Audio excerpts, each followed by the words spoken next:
ఆయన మాజీ మంత్రి కుమారుడు. ఆయన ఆక్రోశం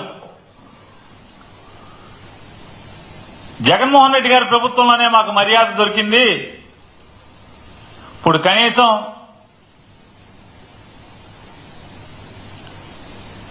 మర్యాద అనేది లేకుండా పోయింది ఎవరికి. శత్రువు ప్రభుత్వంలోనే మేము మర్యాదగా బతికాం.